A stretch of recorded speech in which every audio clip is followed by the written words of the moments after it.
Hello students. चलिए, तो पिछला क्लास तुम लोगों ने शायद देखा होगा, तो तुम लोग को बेसिक चीज़ें क्लियर हो गई होंगी। और आज हम लोग डिस्कस करेंगे एलोकेशन ऑफ एक्सपेंसेस।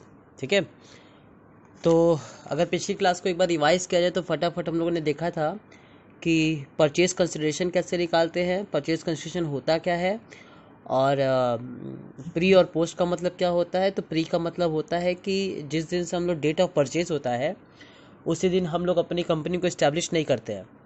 तो इस्टेब्लिश होने में, या कह सकते हैं उसको इनकॉर्पोरेट होने में थोड़ा टाइम लगता है। ठीक है, रजिस्ट्रार के पास जाते हैं, उसके बाद सर्टिफिकेट ऑफ इनकॉर्पोरेशन वो इशू करता है, सारी डॉक्यूमेंट्स को चेक करता है, वेरीफाई करता है, तो उसमें थोड़ा टाइम लगता है। तो जितना डिफरेंस होता है हमारे डेट ऑफ परचेज से और डेट ऑफ इनकॉर्पोरेशन के बीच में, तो उसी को हम लोग बोलते हैं प्री इनकॉर्पोरेशन का डेट। और प्री इनकॉर्पोरेशन के बाद, यानी कि जैसे हमको इनकॉर्पोरेशन का सर्टिफिकेट मिल जाता है, उसके बाद से लेकर के जब हमारा ईयर एंड होता है उसके बीच का जितना भी पीरियड होता है उसको हम लोग बोलते हैं पोस्ट इनकॉर्पोरेशन का पीरियड। ठीक है, तो जितने भी मेरे एक्सपेंसेस होते हैं, जितने भी मेरे रेवेन्यू होते हैं, वो सारे के सारे प्री पीरियड और पोस्ट पीरियड में क्या होता है, अलग अलग किया जाता है। ठीक है, इसके बाद से हम लोगों को आज देखना था एलोकेशन ऑफ एक्सपेंसेस। तो एलोकेशन ऑफ एक्सपेंसेस में हमारे पास है 4 बेसिस पे एलोकेशन करते हैं। एक होता है टाइम बेसिस, एक होता है टर्नओवर बेसिस, एक होता है प्री इनकॉर्पोरेशन का बेसिस, और एक होता है पोस्ट इनकॉर्पोरेशन के बेसिस पे। तो जितने भी रेवेन्यू होंगे, ठीक है, जितने भी क्या होंगे, रेवेन्यू होंगे, और जितने भी मेरे एक्सपेंसेस होंगे, वो सारे के सारे इन्हीं 4 बेसिस के हिसाब से क्या होते हैं, एलोकेट होते हैं। ठीक है, तो आओ समझते हैं कि कैसे टाइम बेसिस पे या टर्नओवर बेसिस निकालते हैं। ठीक है, तो सपोज एग्जांपल के तौर पे हम मान लेते हैं कि, चलो एग्जांपल के तौर पे मान लेते हैं कि 1 अप्रैल 2019 को मैंने परचेज किया। ठीक है, और परचेज किया है किसी से, कोई रनिंग बिजनेस। ठीक है, और मुझे डेट ऑफ इनकॉर्पोरेशन है 1 जुलाई 2019, ये है डेट ऑफ इनकॉर्पोरेशन। ठीक है, चलिए आप लोग अभी चला आसान आसान समझते हैं। ठीक है, और उसके बाद से मेरा लास्ट डेट कब है, 31 मार्च 2020। ठीक है, अच्छा, तो यहाँ से लेकर के ये जो पीरियड है इसको हम लोग नाम देते हैं प्री का। ठीक है, प्री इनकॉर्पोरेशन। और ये जो हमारे पास है समय, जितने भी है यहाँ से यहाँ तक का, इसको हम लोग बोलते हैं पोस्ट इनकॉर्पोरेशन। ठीक है, अगर हम कैलकुलेट करने की कोशिश करें तो यहाँ से यहाँ कितना मंथ है, तो 1 अप्रैल से 1 मई, 1 जून और 1 जुलाई। तो प्री में मेरे पास मंथ है 3 मंथ, और पोस्ट में हमारे पास मंथ हो गए 9 मंथ। ठीक है, 3 मंथ है और 9 मंथ है। ठीक, 3 मंथ में हमने सेल किया है 1 लाख, और पोस्ट में मैंने सेल किया है 5 लाख। ठीक है, तो अगर कोई हमसे पूछता है कि साहब टाइम रेशियो क्या होगा, तो टाइम रेशियो निकलता है आपके मंथ के बेसिस पे। ठीक है, तो 3 मंथ है प्री में और 9 मंथ है पोस्ट में, यानी कि इसको हम लोग बोल सकते हैं 3:9, और इसको हम लोग बोलेंगे 1:3। ठीक है, ये हो गया मेरा टाइम बेसिस। टर्नओवर की बात करें तो टर्नओवर हमारे पास था 1 लाख का। ठीक है, पोस्ट में हमारे पास कितने था, 5 लाख का। इसका मतलब कि 1:5। ठीक है, एक चीज याद रखना कि हमेशा जब कभी भी रेशियो निकालेंगे तो स्मॉलेस्ट पोर्शन पे निकालेंगे। ठीक है, जो स्मॉलेस्ट हो सके, यानी कि कोई ना कोई इसमें से 1 हो जाए। ठीक है, 1 के ही रेशियो में निकालेंगे। अच्छा, एक और एग्जांपल समझिए, तो इजी था, बहुत इजी था, इसमें तो कोई दिक्कत नहीं था। ठीक है, एक और एग्जांपल समझते हैं।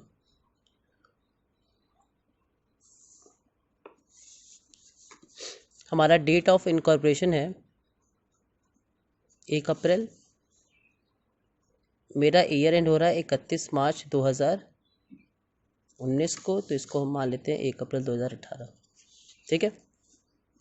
और हमारा डेट ऑफ इनकॉर्पोरेशन है 1 अगस्त, ठीक है, और या 1 अगस्त, और हमारे पास डेट ऑफ कमेंसमेंट भी दिया है 1 सितंबर, ठीक है।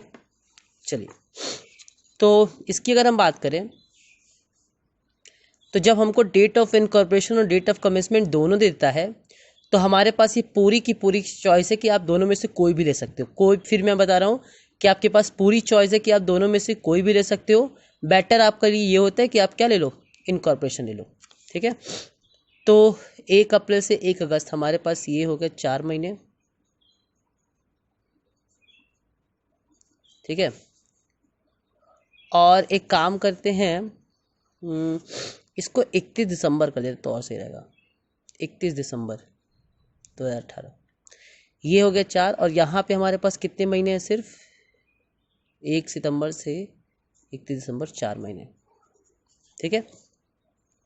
4 ये है और इन दोनों के बीच में कितना महीना है, 1 महीना। तो जब हम प्री की बात करेंगे तो प्री में हमारे पास है 4 मंथ, अब पोस्ट की बात करेंगे तो पोस्ट में हमारे पास कितना महीना है, 5 मंथ, ठीक है। ये मैंने इसलिए एग्जांपल लिया है क्योंकि हो सकता है कभी कभी आपको ईयर एंड 31 मार्च की जगह 31 दिसंबर ही दे दे, ठीक है। तो हम लोग को जो ईयर एंड दिया रहेगा उसी ईयर एंड के हिसाब से देखेंगे, हमेशा 12 महीना या 9 महीने के हिसाब से नहीं लेंगे। जैसा आपको ईयर एंड दिया रहेगा उसके हिसाब से हम लोग ईयर एंड को ट्रीट करेंगे, ठीक है। तो ये 2 बातों का आप लोग हमेशा ध्यान रखना, एक की रेशियो हमेशा सेम 1 के रेशियो में करेंगे, और जब कभी भी ईयर एंड जो बोला होगा वही ईयर एंड लेंगे, अपने मन से कोई भी ईयर एंड नहीं ले लेंगे। तीसरी इंपॉर्टेंट बात कि अगर आपको डेट ऑफ इनकॉर्पोरेशन और डेट ऑफ कमेंसमेंट दोनों दे दिया है तो आपकी इच्छा है, आप दोनों में से कोई भी ले सकते हो। अगर आपको सिर्फ और सिर्फ डेट ऑफ कमेंसमेंट दिया है तो सिर्फ आप क्या लोगे, डेट ऑफ कमेंसमेंट ही लोगे, ठीक है। तो इस तरीके से हम लोग एलोकेशन करते हैं टाइम रेशियो और टर्नओवर रेशियो पे, ठीक है, सेल्स रेशियो टर्नओवर रेशियो। अच्छा, एक और इम्पॉर्टेंट बात याद रखना कि चौथा हमारा है, तीसरा है प्री इनकॉर्पोरेशन और चौथा है पोस्ट इनकॉर्पोरेशन।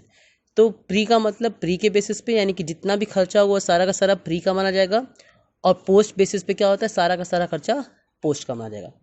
कौन कौन से खर्चे प्री में आते हैं, कौन कौन से खर्चे पोस्ट में आते हैं, उनके बारे में हम लोग अभी चर्चा कर लेते हैं, ठीक है। चलिए, सबसे पहला है आपका टाइम बेसिस। टाइम बेसिस के बेसिस पे देखो कौन कौन से खर्चे बढ़ते हैं, salary, general expenses, rate and rates, postage, stamps, depreciation, office expenses, printing stationery, telephone expenses, bank expenses, audit fees, interest, repairs, electricity, insurance etcetera. ये जितने भी खर्चे होते हैं वो सारे के सारे क्या होते हैं, पोस्ट के खर्चे, सारे के सारे खर्चे तुम्हारे टाइम रेशियो पे बढ़ते हैं, क्योंकि ये मंथली बेसिस पे होते हैं। तो ये सारे के सारे किस पे बटेंगे, टाइम रेशियो पे। तो जितना प्री का टाइम होगा वो प्री में डाल देंगे, जितना पोस्ट का होगा वो पोस्ट में, ठीक है। सर एग्जाम्पल के तौर पे अभी हम लोग एक न्यूमेरिकल करेंगे, ऑटोमेटिक चीज़ें क्या हो जाएंगी, क्लियर हो जाएंगी। तो ये सारे खर्चे जो हैं वो किस बेसिस बनते हैं, टाइम रेशियो पे, ठीक। यानी कि मेरे पहले वाले एग्जाम्पल में बटेंगे 1:3:9, यानी कि 1:3 रेशियो में बटेंगे, और मेरे दूसरे वाले एग्जाम्पल में 4:5 है, यानी कि किस में बटेंगे, 4:5 है, ठीक है। नेक्स्ट हमारे पास है टर्नओवर बेसिस। टर्नओवर बेसिस में क्या किया जाता है, carriage outward, packaging, travelling expenses, commission, advertisement, discount, bad debts, selling expenses, salesman remuneration etcetera. जितने भी खर्चे सेल्स से रिलेटेड है ना, जैसे कैरेज आउटवर्ड हो गया, जब हम सेल करते हैं तो उसको सामान कस्टमर तक भेजते हैं। पैकेजिंग, जो हम सेल करने वाले हैं उसकी पैकेजिंग करते हैं। ट्रैवलिंग एक्सपेंसेस, यानी कि जो मेरे बोर्ड ऑफ डायरेक्टर्स होते हैं, जो हमारे ओनर्स होते हैं, जो हमारे बॉस होते हैं, जो हमारे कह सकते हो डायरेक्टर्स और बड़े बड़े लोग होते हैं, वो लोग किसी भी बिजनेस डील को करने के लिए ना ट्रैवल करते हैं अब्रॉड। तो जो ट्रैवल टूर होता है या जो ट्रैवलिंग के लिए जो खर्चा होता है उसको हम लोग क्या बोलते हैं, ट्रैवलिंग एक्सपेंसेस। ये तब होता है जब हमारे बड़े बड़े जो डायरेक्टर्स होते हैं वो किसी बिजनेस डील में बाहर विदेश जाते हैं या किसी इंडिया में ही कहीं जाते हैं, ट्रैवल करते हैं। कमीशन सेल्स में मिलता है, एडवर्टीजमेंट सेल्स का होता है प्रमोट करने के लिए, डिस्काउंट सेल्स को प्रमोट करने के लिए, बैड डेट सेल्स को जब करेंगे क्रेडिट सेल तुम्हारे डेटर होंगे और डेटर से क्या निकलेगा, बैड डेट। सेलिंग एक्सपेंसेस नाम से ये सेलिंग, सेल्समैन सेल दिया ही है नाम से, एटसेट्रा। तो जितने भी सेल वाले खर्चे होते हैं वो सारे के सारे सेल्स रेशियो में, और जितने भी मंथली बेसिस पे खर्चे होते हैं वो सारे के सारे टाइम बेसिस पे, ठीक है। कुछ ऐसे खर्चे होते हैं जो पूरा का पूरा प्री के होते हैं, जैसे interest on purchase consideration. Purchase consideration मैंने पिछली क्लास में बताया था, और उस पर अगर वो कहता है कि ठीक है 3 महीने 4 महीने में मेरा सारा पैसा पे कर देना और इंटरेस्ट के साथ, तो जो इंटरेस्ट के साथ हम पे करेंगे उसको हम लोग प्री या पोस्ट के हिसाब से बांटेंगे, ठीक है। लॉस और प्रॉफिट, ठीक, ऑन सेल ऑफ इन्वेस्टमेंट, ये लॉस और प्रॉफिट होगा, और सेल ऑफ इन्वेस्टमेंट यानी कि जो पहले से इन्वेस्टमेंट पड़ा होगा उसको बेचने से जो भी लॉस होगा या जो भी प्रॉफिट होगा। इसमें बस याद रखना कि जितने भी खर्चे होंगे वो सारे प्री में किए होंगे तभी, अगर प्री में वो खर्चे नहीं हुए होंगे, पोस्ट में किए गए होंगे, तो वो प्री में जितना हिस्सा होगा वो प्री में जाएगा, और जितना पोस्ट वाला हिस्सा है वो पोस्ट में जाएगा। और लास्ट है तुम्हारा पोस्ट इनकॉर्पोरेशन, उसमें जाता है तुम्हारा प्रिलिमिनरी एक्सपेंसेस। प्रिलिमिनरी एक्सपेंसेस आप लोगों को पता है क्या होता है, जब कभी भी हम शेयर इशू करते हैं या डिवेंचर इशू करते हैं या कंपनी स्टार्ट करते हैं, तो कंपनी स्टार्ट करते समय कुछ हमको फॉर्मेलिटीज़ पूरी करनी होती हैं, जिसको हम लोग क्या बोलते हैं, प्रिलिमिनरी एक्सपेंसेस। ये कंपनी खुलने के समय ही होता है। डायरेक्टर फीस, डायरेक्टर कब होते हैं, जब कंपनी खुल जाती है तब। डिवेंचर कब आता है, जब कंपनी खुल जाती है तब। डिस्काउंट और डिवेंचर, अंडरराइटिंग एक्सपेंसेस, ये सारे के सारे कब होंगे, जब मेरी कंपनी ओपन हो गई होगी तब। और इसीलिए इनको कहा जाता है पोस्ट इनकॉर्पोरेशन के एक्सपेंसेस, ठीक है। तो ये सारे खर्चे इस हिसाब से हम लोग क्या करते हैं, एलोकेट करते हैं। इसको अगर आप समझ जाओगे तो बहुत बढ़िया है, और अगर आप समझ नहीं पाओगे तो इनको आप मेमोराइज भी कर लोगे, तो इससे भी आपको एक बहुत बेनिफिट मिलेगा। क्योंकि जितने भी न्यूमेरिकल सॉल्व होंगे उसमें सिर्फ यही एक इंपॉर्टेंट चीज़ है, टाइम रेशियो निकालना, टर्नओवर रेशियो निकालना और सारे खर्चों को एलोकेट करना।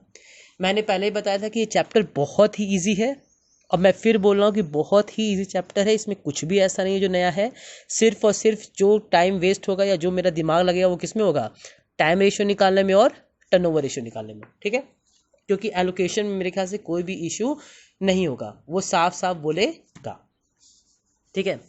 एक पॉइंट जो इंपॉर्टेंट रह गया है वो है आपका कि अगर सपोज क्वेश्चन में ग्रॉस प्रॉफिट दे दिया, क्या दे दिया, ग्रॉस प्रॉफिट, तो ग्रॉस प्रॉफिट के लिए याद रखना कि पहले वो बढ़ता है टर्नओवर रेशियो में, ठीक है। किस में बढ़ेगा ग्रॉस प्रॉफिट, टर्नओवर रेशियो में।